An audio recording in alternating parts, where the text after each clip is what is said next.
anyway. She gave me a quick, perfunctory handshake. Fair enough, babe. I gotta say, though, that it's past 7 p.m., so if you were looking to hook up with some yuppie, they've all gone home. And dressed like jailbait, I'm guessing you did come to hook up. A lady doesn't look this sexy if she's just going out to get drunk. So I may be your last chance at a good evening. And while I like a challenge, I'm not into bitter and disinterested. So what can I do to push your defrost button for the next 3 minutes? She looked past me, focusing on something or someone near the door. When she glanced back, the cynicism was instantly gone, and a smile teased the corners of her lips. She arched her back and leaned a little closer to me. Thanks for the drink. I've just been having a few problems with men lately. Sorry to take it out on you. The shots arrived, along with a salt shaker and a bar napkin with 2 lime slices. I raised my glass. Well, here's to whatever asshole was stupid enough to give you problems and allow me a chance. She cast another look over her shoulder and picked up her Cuervo. I hope you're not one of those salt and lime people. That depends. Have you ever done a body shot? She gave me a look that topped my best naughty schoolgirl dreams. Like this? She opened one more button and exposed her cleavage, which looked like 2 boobs being pressed together. Then she dripped a line of tequila on her chest. I rubbed the wedge of lime on her neck, licked that, and then trailed my tongue down her front. Nothing smelled better than boobs, except maybe boobs with tequila on them. I lingered for a bit, and after maybe 2 or 3 minutes, she gently shoved me away. Now your turn, I said, pouring my entire shot on my crotch. She looked down and her smile grew. She splayed her fingers on my chest, then shimmied them down my body and cupped me with her hand.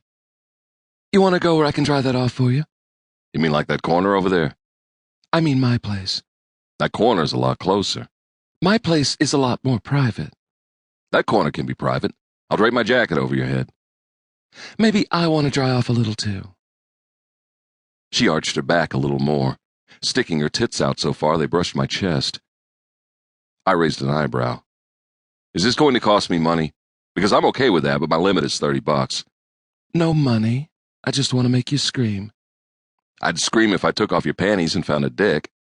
You don't happen to be a pre-op transsexual by any chance?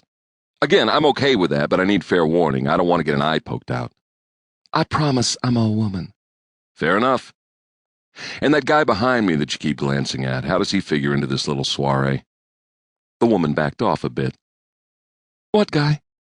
The mean motherfucker who is staring at me like he's a starving lion and I'm a zebra with a limp. Does he belong to you? Her smile disappeared. She gave me a doe-eyed look, slipped off her bar stool and draped an arm around my shoulders. Look, I'll be straight with you. Straight is good. So is bi.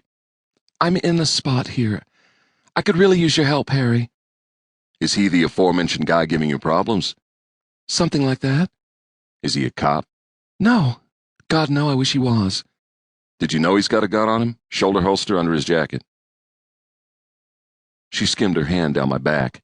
Cupping my ass, she rubbed her chest against me. If this didn't happen to me so often, I might have been a tad bit suspicious. Okay, I'm lying. This stuff never happened to me. But for some reason, I wasn't thinking clearly.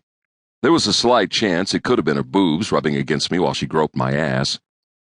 Please, I wasn't kidding about going somewhere more private. You get me out of this, and I'll do anything you want. Anything. Anything? Because I've got a pretty active imagination. Anything at all. To be clear, we're talking about sex, right? Yes. With each other? She nodded.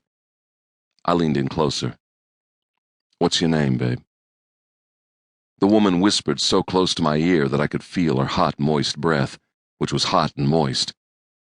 I'm Tangy. Yeah, you are. And what's Rambo's name? I don't know. He works for my old boyfriend. Hired muscle, huh? You want to tell me about this old boyfriend of yours? Tangy didn't respond. I nodded and stood up. Ordered 2 more tequilas. I'll be right back. I drained the pint of Goose Island, stepped away from the bar, and strolled over to the man Tangy had been looking at. The guy had a few inches and about 50 pounds on me, and the scar tissue around his eyes and chin spoke of a former career in boxing or mixed martial arts. He widened his stance as I approached, letting his hands drop to his sides. I stopped to